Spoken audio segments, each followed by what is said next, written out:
All right, and we are live. Thank you to everyone out there in CWD audience land for joining us. I'm very excited to be bringing you tonight's Screenside Chat with CWD. And today we're going to be talking about our common community. This chat will be moderated by my friend and CWD board member, Cherise Shockley, who told me not to read her formal bio because it's very formal. But I will say that she is like a human dance party. And if we get her going, maybe she'll sing. But who knows? It's out there as a nebulous sort of maybe, but maybe she'll deliver on that.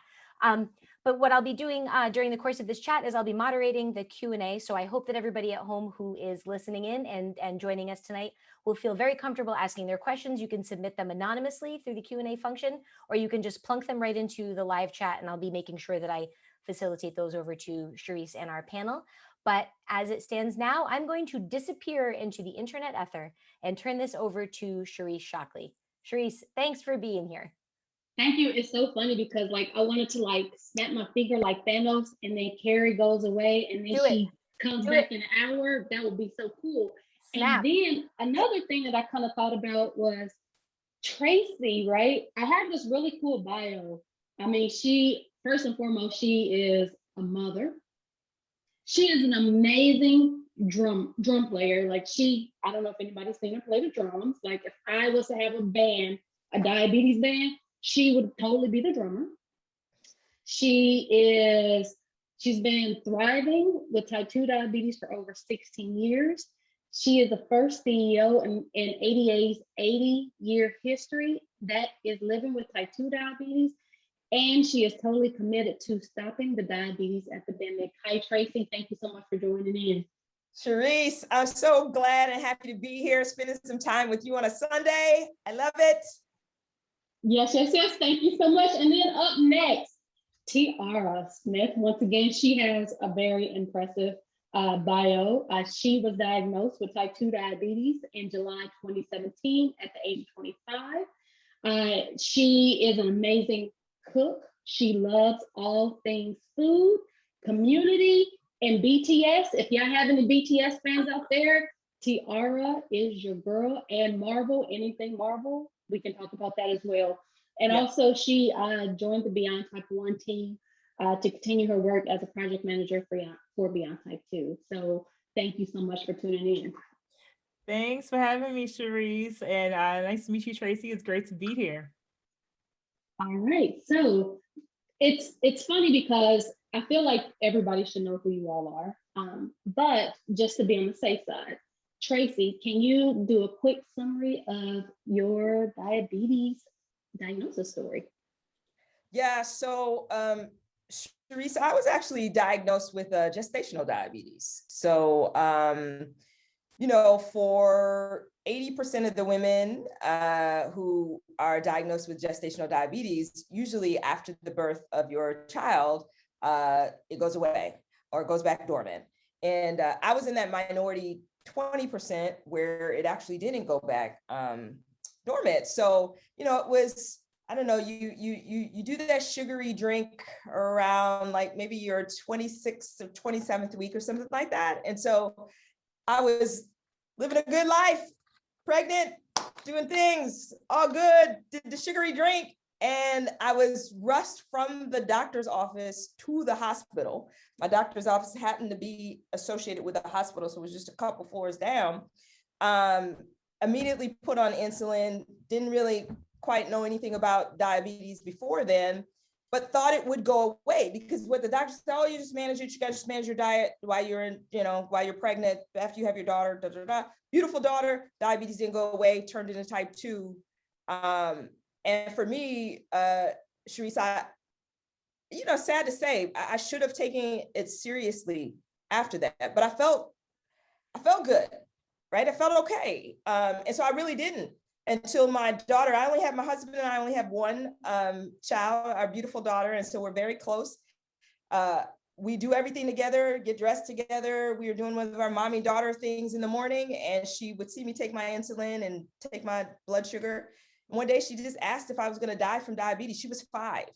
That's when I turned my life around. I should have turned it around from the get-go, but everybody's story is a little different. And the emotional trigger for me was that my 5-year-old would be thinking that her mom's going to die. And that's when I just became unapologetically vocal about the fact that I was not going to allow diabetes to take me out. I wasn't going to succumb to this disease. I was going to be a poster child of how you can thrive with it. And here I am. So that's kind of my story. Wow. So we're going to come back to that because I think there's some synergy that we need to discuss there. Tiara, your story, and I know yours is a little complicated.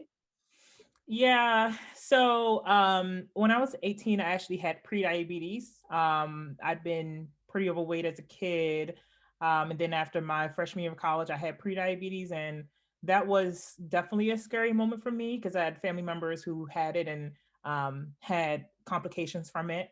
But several years later, when I really decided to take some sort of control over my life, it was to prevent a type 2 diagnosis. But about 4 years ago, I noticed that I was drinking a lot of water, going from 1 gallon to 2 gallons, using the bathroom a lot, leg cramps, my hair started falling out like around the edges.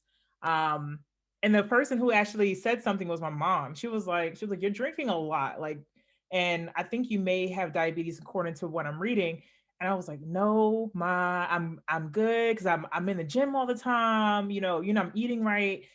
And it wasn't until several months later when I noticed that my hair still wasn't, it just wasn't like stopped falling out. And like to the point where I was seeing like clumps of it come out in the pool, where I decided to go to a doctor. And my doctor was like, hey, well, you have full-blown diabetes now. Um, at the time, my A1C was around like 15.6-ish. So it was pretty high. And I was not admitted to the hospital. My doctor said if I had waited too long, he would have had to admit me. Started me right on insulin, metformin, gave me like the pamphlets that said like how to eat healthy. But at the time I was in grad school studying nutrition, so I knew the basics of healthy eating. But he really didn't have much advice for me after that. And then about a year and a half later, not too long after I started working at Beyond Type 1, I was in a meeting and my blood sugar went up to about like 400 something. And that was like the highest it had been since my diagnosis. And a former colleague, she went to the store and got me some ketone strips, and I found small ketones. But at the time, I didn't know that could have been a sign of like a misdiagnosis. But an endocrinologist that I was going to go see asked me my story, and I told her pretty much everything I just said here. And she guessed. She was like, she was like, are you sure you don't have type 1? Why don't we do like a GAD65 test just to see if you have type 1 diabetes? And sure enough, I had a lot of diabetes. And there were some signs, like kind of looking back on it, like my medication wasn't as effective anymore. So the Lantus I was taking more and more Lantus, but it was just harder to bring my blood sugar down. I ended up seeing another primary care provider who increased my metformin dosages. Like nothing was working. It was so hard to manage it. And then after I got my correct diagnosis, I was able to go on a CGM for the first time. And I started on mealtime insulin. And that was definitely like a whole new world of, being treated for diabetes, because prior to my type 1 diagnosis, I felt kind of like I was left out on my own, just kind of like take your medication, eat right. And then when I get my type 1 diagnosis, it's like, well, let's just, if whenever you eat carbs, just bolus for it and you'll be fine. So it felt like, I was getting more treatment after that. Wow. I hear so many stories like yours very often, especially when someone was misdiagnosed. And then when I get diagnosed with type 1 or LADA, it's like, oh my gosh, it's a totally different world. So Tracey, I'm going to go over to you because you went from having, just gestational and then bam, type 2 diabetes. What did that transition look like for you? Did you get the same type of treatment where here's your pamphlet, eat right? What did that actually look like for you? Yeah, so I did. I mean, so after, I had the baby, they come back and they were like, we'll test you because, you should be good. So, the first, no, I still wasn't good. My sugars were high, and they're like, okay, we'll give it a little bit more time. I kept coming back. And so about a month later, they're like, it's just type 2 diabetes. Like, you're just in that minority percentage. And so I am very type A. Cherise, surprise, that probably doesn't surprise you. So I was devouring any information that I had around diabetes, what it was. So I was given information. I had a diabetes educator. I had the things, but for me, I felt good. Right. So I was like, yeah, I got it. I'm gonna do my thing. I'm good. But the fact of the matter is, I wasn't really good. I mean, it wasn't until my daughter said, "Mommy, are you gonna die from diabetes?" And I was like, "What? No, Mommy's not gonna die from diabetes." So I clicked in my head, I'm going to do something different. And then that's really when my journey started. I went from very high A1C, not as high as 15, and on insulin, to now I'm on one oral medication. And the truth be told, Cherise, I probably could get off of that one. But when COVID, I was like, it's one. And, they say metformin has other benefits. So I was like, I'll just stick on the one, but I'm good. I mean, my blood sugars run in the 85, 90 consistently now. So. Wow. And plus you're very active. So I know this sounds horrible. I see you like, and your husband and your daughter going out for walks and bike rides. I mean, you're very active. So to hear you say that the switch didn't flip on to say, I need to do something until your daughter was 5 years old, how have you been able to maintain such a positive attitude? Like, do you ever have a down moment, right? Because we see it on social media where people burn out and get tired. How do you keep going? I mean, I do. I mean, we all know. I mean, and that's why, I kind of say, anybody who is living with diabetes, I just consider a part of my tribe, because you really do know. We make thousands of decisions, right? Whether you're type 1, LADA, type 2, gestational. I mean, the fact of the matter is, we've got to manage our blood sugars. And so for me, Cherise, it became an all play. It's a whole thing. My family, my tribe, everybody is a part of this journey with me. And so when I have a down, I secretly stalk you too. So when I have a down moment, I just hit to my tribe and, listen and see what other people are doing. Because the fact of the matter is, every single day, every single minute, Cherise, we can make another decision. So if I'm having a bad whatever, which I might be having one, I've been traveling all day. Let's just see. I might be having one right now. I don't even know. Oh, well, no, we actually pretty good right now. 89. I'm at 238. I don't know if you see that right now. Oh, okay. But my point being is, we have each other. I don't believe that I could be as successful without my tribe. And my tribe, I mean, it starts with my family nucleus, but it extends to everybody, right? And we, extend yourself some grace. I have a bad day, I'll call somebody, I'll go on social media and see somebody who's having a good day and say, hey, well, I go do something else. I can go make another decision right now. So that's what it is for me. Wow. So Tiara, in what ways have diabetes helped you learn something about yourself? Yeah, it's a really good question. I think it helps reinforce resiliency in me. I mean, I think we know the stat that, like, if you have diabetes, you're like twice as likely to experience something like depression.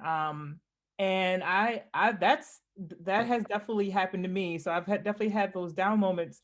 But something that keeps me mindful about like how strong I am is that I always come out on the other side.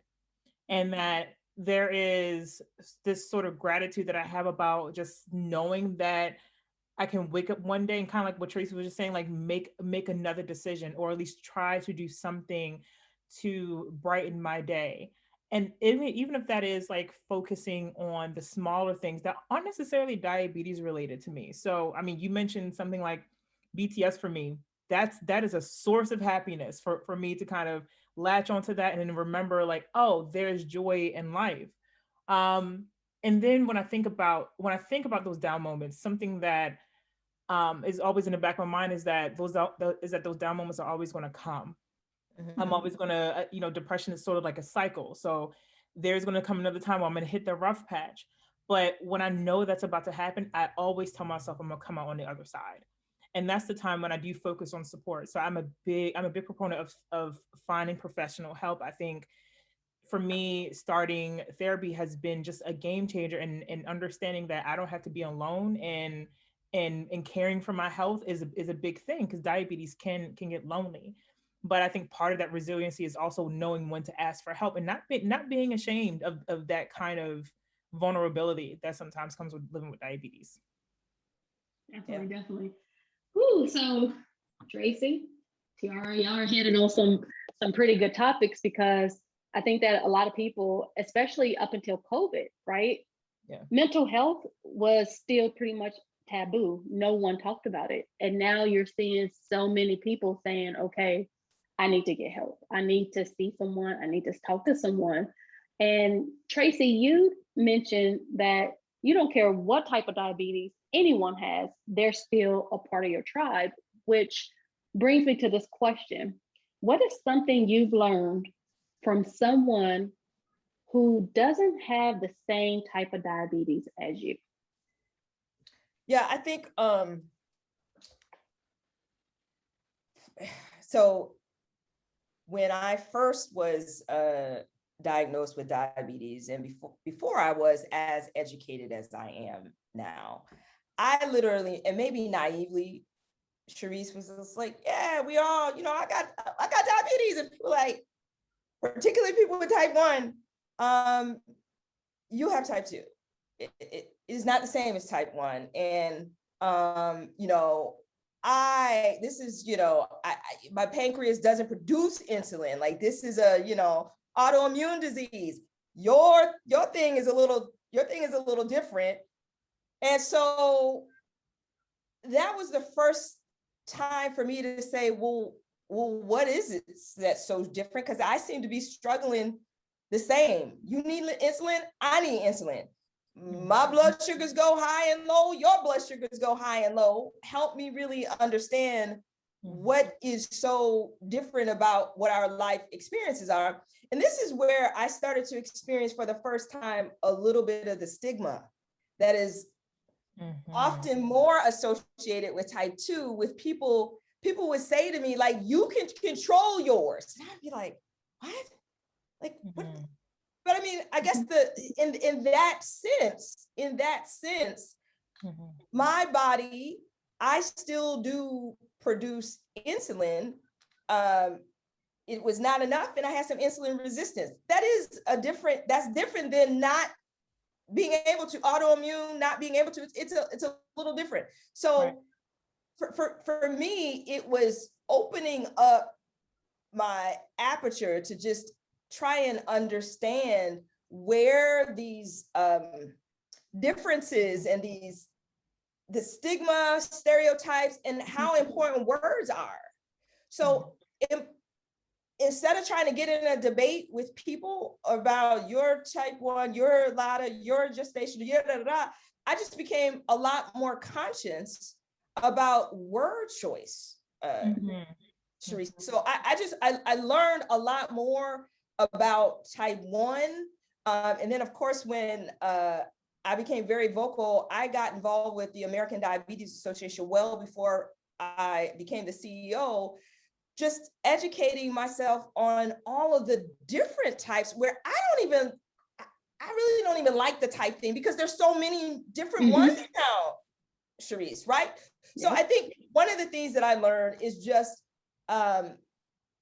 extending grace and just really trying to understand walking in somebody else's shoes and just being a little bit more conscious and aware of what are the things that we have in common, and I try to stay away from the things that we don't have in common because it's still a struggle. Yeah, I definitely agree. It's funny because my husband has type 2. He is insulin dependent. He has a CGM. He does everything that I do. He does. But on the flip side of that, I have insulin resistance. So it's like listening to more of, and there's a lot of people out there with type 1 who have insulin resistance, just like somebody with type 2 diabetes. So for me, it's like there's people that treat their diabetes on insulin, and there's people who can manage it without medication or with diet and exercise or with medication and exercise. I mean, to me, it's not rocket scientists. We are all people living with diabetes who are trying to live well, the best we can. And we can do so much better, even from a community standpoint. But when we think about advocacy, when we think about policies, when we think about all of these other things, like people with type 2 diabetes, they shouldn't have to fight. If they're on insulin, they should not have to fight to get insulin pumps. They shouldn't have to fight to get CGMs. But those are the things that sometimes, and I think for me, I was raised to be able to see the big picture. My mom was a director of a nonprofit community center in Kansas City, Missouri, and she treated people from all different walks of life. So I had access to really not thinking it was just about my type, or it's just about Black people, or it's just about all of these different things. So Tiara, like you work in the space as well. What do you think some of the biggest misconceptions, not even just people in the world, but even people with diabetes have about diabetes? I mean, and like Tracey said, there's MODY, there's type 1B, there's so many things that we're uncovering through, research with ADA, JDRF, and all these amazing medical schools and clinics that is doing a lot of work. What are some of the misconceptions? So I think the number one thing is always going to come down to food for me. There's always this misconception that if you have diabetes, type 1 or even type 2, now that I've lived both of these lives, I feel like I feel more confident kind of counseling some of my type 2 family members on this, but food is always like the number one thing. I think people assume that because you have diabetes, there are certain things that we can't eat, type 1 or type 2, and that's just not true. In fact, I think there is a little bit of a privilege to tell people to eat a certain way, and that also understanding that food is very personal. So you have to understand that there are cultural reasons for why someone may not be able to eat a certain diet that is helping you. I love to say that diabetes is your own personal journey, and your diabetes is not going to look like someone else's. So that's one misconception. Another one is technology. So working in a space, especially for people with type 2 diabetes, I've learned a lot about technology access. So things like CGMs, insulin pumps. And I've heard in the community, and this is changing now, but people with type 2 saying like, oh, I didn't know that, the Freestyle Libre was available to people like me, or I didn't know I can get an insulin pump to manage my diabetes. And it's like, no, yeah, you can. Like of course, it's going to depend on your insurance and whatnot, but these devices are also for you too. They're not just for people with type 1 diabetes, children or adults. So you should be able to get these devices to help you manage your diabetes, just like someone with type 1 can. And I think that's something I think that's a barrier that's starting to break down a bit, and getting people with type 2 to be on these new technologies, because no people some people sometimes people don't always want to prick their fingers all the time, and there's no reason why people with type 2 should lack that kind of education that people with type 1 get from pretty much when they're diagnosed. Definitely, definitely. And Tracey, what about you? So you talked about some of the stigmas. What about some of the misconceptions? And I'm gonna actually throw you a curveball. Misconceptions about people, so from people with diabetes about diabetes. So with diabetes, so not just the public, but misconceptions from people with diabetes about diabetes. Cherise, this is diabetes is complicated. I mean, it's not complicated for us to understand, right? That this is about managing your blood sugars. I think what makes it complicated is all of the things that affect your blood sugars. And then what works for one person's life experience. Sometimes they want to make their life experience everybody's life experience. Like they're in, and that's a tough one, and particularly with people who are living with diabetes, right? Like when someone finds something that works for them, it works for them, but it may not work for the next person or the next person. And this is where I find the misconception. So I'm going to go back to what Tiara said, the food. Gosh, man, I get into more discussions around food than anything else, actually. Heated ones. I mean, we all know the debates. We all heard the things, now, as the CEO of the ADA, just people, there's a lot. So I think that what I try to do with food is like, look, there are multiple things that affect your blood sugars. Food and diabetes are inextricably linked. They're inextricably linked. So I just try to say, look, manage your carbohydrates. How I manage mine may not be the same way you manage yours. Right. But just manage them. I mean, that's the deal, right? Like the more carbohydrates and the more sugars, the more insulin, the harder your body has to work. That's the bottom line. So people are like, try to peg me. Well, are you a ultra low carb, or are you this, or you that, or why aren't you? And why are you eating? People living with diabetes, why are you eating what you're eating? Right. I mean, so I think that is a big one. And what I say is I follow a low carbohydrate diet. Follow a low carbohydrate diet. What that means to me, right, would be different, Cherise, than what that means to actually you. And I will go to the CGM was a game changer for me because it helped me understand which carbohydrates affected my body differently. I take rice as an example. I don't care. I could eat rice. It spikes my blood sugars very high.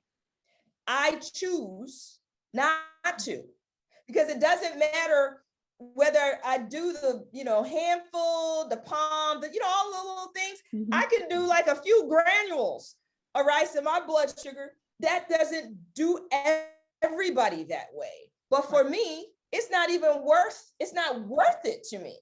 Right. So I will stay away from rice, but I like carbs. Let me just be clear. I like carbohydrates. So I will eat French fries, probably because of the grease and the fat doesn't spike it as high. Right. So I can have more than a palm full. I figured this out all through my CGM. I can have 2 palmfuls. That's satisfying for me. But I just manage my carbohydrates through the day. That is how I am keeping myself in track. But you can go down a slippery slope with folks around food and what you're doing and why you're doing what you're doing and whether it's right, wrong, or indifferent. I just tell people, manage your carbohydrates, because that's what diabetes is about. It's about managing your blood sugars, period. Figure out how to do that for you and use all the tools in your toolkit. Right. Whether that is a diabetes educator, a CGM, a nutrition educator, whatever you need to do it to give yourself as much power and control. Like, that's the other thing. We do have more control than we sometimes think, because every single day we can make a different choice. I want to add to what Tracey was just saying. I think especially when it comes to food, part of the reason why food, I think for me, is so personal is because you don't know people's relationship with it, whether their emotional relationship with it or even their financial one. So the way that someone is eating is could be a result of something that they're dealing with.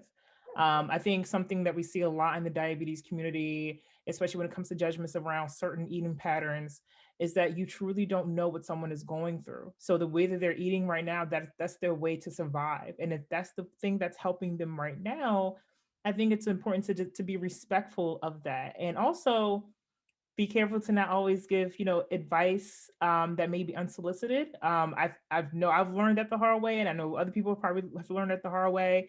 And when someone is ready to come to you for food advice when it comes to diabetes, I think it's more important to ask them open-ended questions like, okay, well, what is working for you right now, and what kind of goals do you want to achieve, and how can I help you with that?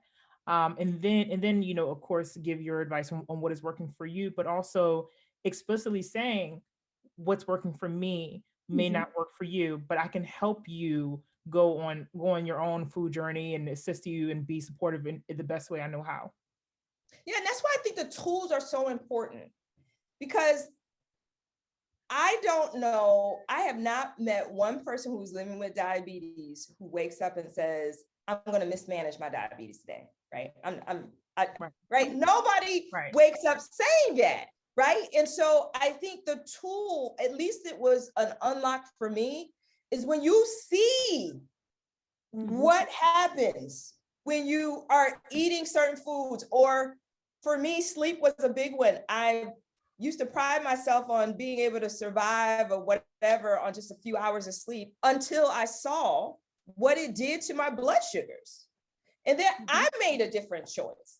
So I think these access to these tools, that's why this is so important. When I started to be able to see, oh my gosh, like when I eat that, my blood sugars goes like, and it's a quick spike or down, or it's a slow, like all of that is based on the person.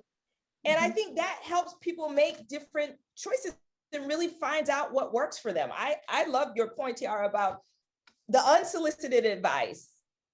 Yeah. You just don't know. That's why I just keep it at, just manage your carbohydrates, whatever that means for you. That's right. Yep. So we are talking about some really good stuff, because see, food is like the number one problem in the online space, besides a couple other things. How can we, the online space has gotten a lot better over the years, and it continues to get better. But in your own words, because I think we probably have a few more minutes to go before we open up for Q&A, in your own words, and we'll start with Tiara first, why is it important for people with diabetes to support and unite beyond the type of diabetes? Because we're all trying to prevent complications. None of us wants diabetes to interfere with our lives more than already does already. I think if you see someone who is struggling with diabetes, no matter what type that they have, there is something that you can probably offer that can help make their journey a lot better or a lot smoother. I think for me, when I came into the diabetes space, I've ended up making a lot of friends who are type 1, even though I didn't understand what type 1 was. But just by knowing them, I started learning more about diabetes. And because of that, for my type 2 friends and family, I've been able to take that knowledge and spread it onto them too. I think it's always important to remember that, yeah, we, whether you have type 1, type 2, LATA, no matter what, at the end of the day, it's still diabetes. At the end of the day, we're all just trying to make sure that our blood sugars aren't going to cause us to get renal failure or cardiovascular disease or whatever other kind of nasty complications that come with it. I just, I think sometimes like the little differences in a way kind of seem a little petty to me. And to me, it takes away from the bigger picture of actually being the kind of supportive system that everyone with diabetes needs. Whether if you've had it for 20 years or whether if you were just newly diagnosed, we're all in this together. So yeah. Tracey? Yeah, I mean, look, the data speaks for itself, Cherise, right? Like 50% of the country is living with prediabetes or diabetes of some form. If you care about people, humanity, then we have to figure out how to come together and bring diabetes down. I believe that great health and access to great health is a human right. And so if you believe that and that alone, you will say we all have to actually come together on this thing, because to the point, too many people are struggling and too many people are dying. And by the way, COVID-19, like, right? The thing that COVID-19 did is it actually added a spotlight to the diabetes epidemic and the health crisis in this country, Right. that was already there. We have to do something differently. Somebody is dying from diabetes and its complications every 2 minutes today. Somebody is having some kind of stroke or heart-related disease every 2 minutes. Every 4 minutes, somebody's losing a limb. Every 10 minutes, somebody's having kidney failure. In the United States of America in 2021, there's something wrong with that. So we can't take this down alone. We have to unite. We got an access problem. We got an affordability problem. We have a research problem. I mean, we right? So the only way we're gonna be able to have all of us thrive while we continue to fight for a cure is we got to come together. Period. End of story. Our power is actually in us coming together. Yep. If you're an advocate for people with diabetes, then you're an advocate for all of us. You can't just separate the types. Or you have to advocate for all of us at the end of the day. Yep. I definitely agree. You can't fight for diversity, equity, inclusion. That's right. Without fighting for us all. It's diabetes, and diabetes is diabetes. It only gets a little technical when you need to get an insulin pump or when you need to get a CGM, or when you need to put in and you go to the doctor and they need to put in a billing code for your treatment. So, wow. You know, because like I know we have like we've had these discussions before. Like, if you're someone who does have type 1 and you're unsure how to advocate for people with type 2, you know, learn more about type 2 diabetes and learn and talk to people with type 2 diabetes. Trust me, you know some, you probably just don't know it. You may have some family members who have type 2 diabetes. Ask them how they're managing it. Offer some of your own experiences to them. If you're in an online community and you see people making jokes at the expense of people with type 2 diabetes, I think we've said it before, it is your responsibility to shut that down in some way. Like, say, hey, that's not okay to be making stigmatized jokes towards people with type 2 diabetes. I think we all know, like, when it comes to type 2, that stigma is so real that you have people who just don't want to talk about it. And I think when you don't want to talk about something, that means that shame has power over you. And in order to have our communities come together, we have to remove that. And that means being better advocates for the type 2 community as well. I definitely agree. So then my next question is, how can the people in the community actually step outside of their own bubble and get to know the greater diabetes community that's like I've learned so much about Modi and type 1B in the last probably 6 months than I've ever known. So what can people do to step outside of their own bubble? Yeah, I mean, I think that the simplest thing is expand your network. Like this, I say this for a diversity or inclusion of any type, whether it's diabetes, whether it's race, culture, ethnicity. Examine your own network. Who do you have in your network? I try to get people that are opposite or different than me in my network, because that's how you learn. Yeah. People that are your friends that aren't like, that's actually how you learn what somebody's experience really is. So and you have to be intentional about it, because it's a natural, it's a human nature to want to, you gravitate to people who are like you, right? There's a relationship, there's comfort in people who are like you. You have to be intentional to go find those people who are different. Go find people who, if you're living with type 2, go find someone who's living with type 1, right? LADA, MODA, like go expand your network. I say the same thing for racial, cultural, all. Yep. I'm intentional about my network because that's actually how I learn what's different, right? People are like, why are you in these type 1 groups? Why not? Because I can learn something. That's why. Yeah. Tiara, anything to add? No, she said it right. I mean, go make some friends. Go, put yourself in other spaces. Yeah, it's the same thing when we talk about like racial equality, especially over the last year. I mean, I know we've told people, especially white Americans, like, hey, who wanted to know more about Black Lives Matter, go make some friends and like Tracey just said, be intentional, be genuine. Like, because I think there's a line between like being genuine, but then also kind of tokenizing. So you want to make sure that when you're going in there, you're going in there with the intention to learn. Also understand, like, when you're learning, you may mess up a few times, but that's part of the learning process. You have to give grace to whatever you're doing. But yeah, go out, make some friends. Yeah, and I was going to say, I'm going to add on to that, because type 2 diabetes and even type 1, we're growing. Our numbers are growing. Right.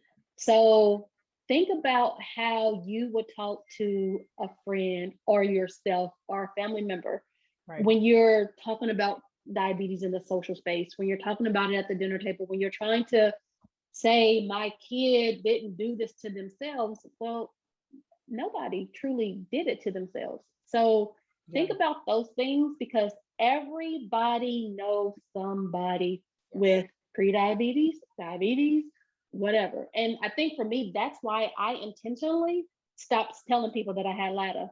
Unless it was important to the conversation, I just tell people I have diabetes. Same. Because does it really matter in the grand scheme of things? So here's a question. How can people with diabetes find some common ground? Any advice on making friends, so to speak? I mean, go ahead. Also, like, for me, food is like the ultimate icebreaker. Like, I mean, like, you can, like, I love asking people, especially like people who I'm like, if I can like kind of get that rapport going, I just say like, yeah, I'm eating, this is my favorite recipe, or like, check out what I made on Instagram. I love it. It's held my blood sugars. Are you interested? What do you like to eat? Because that usually gets people thinking like, oh yeah, well, this is what I like from my culture or from my background.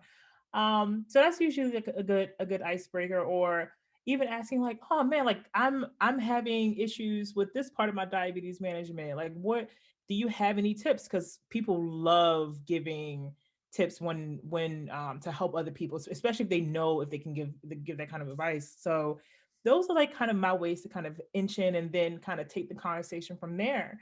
But also, like, diabetes is a serious subject, but I try not to take myself too seriously or take the conversation too seriously. I like people to laugh, because when you're laughing, you're opening up and you feel lighthearted, instead of just coming and being like, diabetes sucks today. I felt depressed. I feel I feel blurry vision. Oh my God, am I coming down with a complication? I don't do any of that. I try to come in really open, pretty much ready for some jokes or some witty things to say, and that usually gets the conversation going. And before you know it, I have a new friend.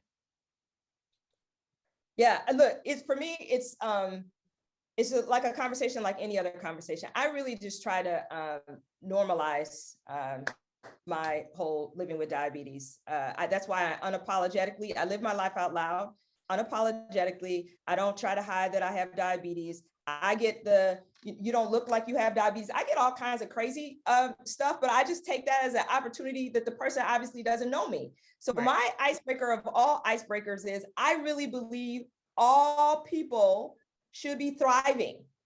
Yep. If you have diabetes, you should be thriving. So my thing is, how do you thrive? That's usually because I'm really trying to seek, like, is there some other thing that I can put in my toolbox that will help me? And usually when I comment, I try to go more of the positive first to get into the conversation. And then I will eventually make myself around to the things that I struggle with and see if the person has any, hey, do you have any suggestions for this? This is what I struggle with. I mean, for me, you guys have heard me say this before, sleep is a thing for me. Right. I know the importance of sleep, but there's just not enough hours in the day. Like, I'm just like the Energizer Bunny. I just want to go and go and go. But I know that I have to, it does havoc on my blood sugar. Like, I know this now because I see it. So that is one where I'm always asking people, like, how do you like shut it down? Like, I've tried yoga, I tried all kinds of things, falling water music, I've tried all kinds of things, but that's where I go. I just, like you would make a friend with any other kind of way. Like, how do you make friends? It's the same thing. How do you strike up conversation? It's the same thing. Yep. I was about to say, it's finding something. There's always a way to get in there, and I like it. I like seeing it. I like it. And for me, like you all, I take a positive approach because my mom, her main goal was not to raise victims. She didn't want us to become victims of the system. She didn't want us to become victims of society. So being able to look at things differently, and I think the Army did it too, because Tracey, my drill sergeant, used to tell us that we only needed 4 hours of sleep. So I would really like to go find that drill sergeant and tell him how wrong he was, because that's not true. So I wanted to find out if anyone had any more questions for Tiara or Tracey. Feel free to ask, because they're pretty much open books when it comes to diabetes. So if not, I'm going to ask Tracey about her drum playing, and I'm going to ask Tiara what is her favorite dish to make. So since we don't have any questions coming in, Tracey, how did you learn how to play the drums? Is your family and your daughter can sing? Like, what's the deal? Yeah, so I started playing drums when I was in elementary school. I don't really understand this. I say this to my mother all the time. I wanted to play the trumpet. And she was like, no, that's too much noise, da, da, da. I was like, but you let me play the drums? Okay. So she wouldn't let me do the trumpet. So I took up drums. And so I started playing drums in elementary school. Loved it. But when I got to making a decision on college, and my family, it was a musical family. My brother chose music. I chose to go the sports and academic route, engineering, and I did some sports. So music just became a pastime. So I always find some band or something. My brother's a musician in Austin, Texas. So, before COVID, when I would pop into Austin, he'd be like, hey, my little sister's up, come on up. So I got really good at just being able to jump in and start playing. And so my daughter, who is 17, she is a dancer, a singer, theater, really over indexes on the arts. One day she was just like, Mommy, I want you to play there's these kids, TikTok. Mom, we need to make a TikTok. And I was like, okay. She's like, I need you to play and I'm going to sing. And I was like, okay. So we did it one day. And then she's like, oh my God, Mom, we blew up. We got to keep doing it. So that's how it happened.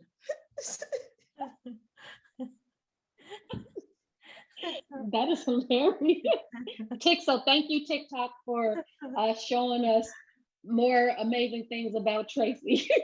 Because you'll be boom, boom, boom, boom. And then after Tiara tells us about her food, I want to hear about your boot collection because you have quite a few. Tiara, go ahead. My favorite dish, like to make or like in general? To make. That's so hard. Okay. Well, I have like two equal ones. So I love to make my crab cakes. Crab meat is very expensive out here. So it's not like back in Baltimore where I can just go buy like a bunch and make some. So when I make crab cakes out here, it's a special occasion. But also I love a good pan-seared skin-on salmon. So that's like my go-to. I make it pretty much all the time, and it's really simple. Just put some salt on the skin. I always use my cast iron skillets when I cook. So I just like to put on some like salt, pepper, maybe some like garlic powder, some dill. Kind of depends on what I'm like making. I think some of my favorite things to do is like to make like a little sauce to go with it. So I love like a little bit of pesto to like put like brush on top at the end. And I love it with some like some No, I'm like, oh. And I love broccoli. Broccoli is my favorite vegetable. So I love to like roast broccoli when you roast it and it gets a little like charred on the ends and it's just so nice and smoky. And I love to also kind of toss it with like some garlic olive oil. So good. And also like maybe with the side of like brown rice. I love to take a lot of shortcuts. So I use instant brown rice, which just means it's just parboiled. So it takes like 5 minutes. But that's like my favorite thing outside of my crab cakes. But crab cakes are like sacred to me. So I can't just eat any old crab cakes. Any crab cakes. I don't eat crab cakes outside of Maryland. Or I don't eat crab cakes outside of Baltimore. I need to make that distinction. Oh wow. Okay. Yeah. All right. Wow. Yeah. So I went to AADE when it was in Baltimore, and there was this little place across the street. I would go there every day for lunch and dinner just to get the crab cakes. I had no clue how good the crab cakes were until I ate them there. But I also have to say, because like, God, got me started on the food. My other favorite thing, and I don't make it often, is like, but I eat a lot of Jamaican food, so I love like a good jerk chicken plate with some rice and peas and some cabbage and a beef patty. And I grew up eating that, and that's like the one thing diabetes is just never taking away from me. Like I will find the extra amount of insulin, but I cannot stay away from my just traditional Jamaican plate. I can't. It's part of the culture. We're getting summoned. Hi, Korey. Hi, I'm coming on to let you guys know that we have about 2 minutes left in the chat, and you've all made me very hungry. And also, I just wanted to just say that my favorite thing in listening has just been hearing all of this encouragement about going to make some friends. I love that as a takeaway because I feel like that's such an actionable thing. If we're trying to bridge gaps and get to know people, like go make some friends is the best advice you can give. And after such a crazy year with COVID, I think everybody's ready to go make some friends. So I really, really love that as a takeaway soundbite. We had already worked through all the questions that had come in from the discussion, but I wanted to thank all three of you for spending your time with the Children with Diabetes community this evening. Our community is greater for you having been a part of it this evening, and I'm just really grateful for you sharing your time and being so generous with your perspectives. Cherise, is there anything you wanted me to add as we close out? No, I just wanted to say thank you so much.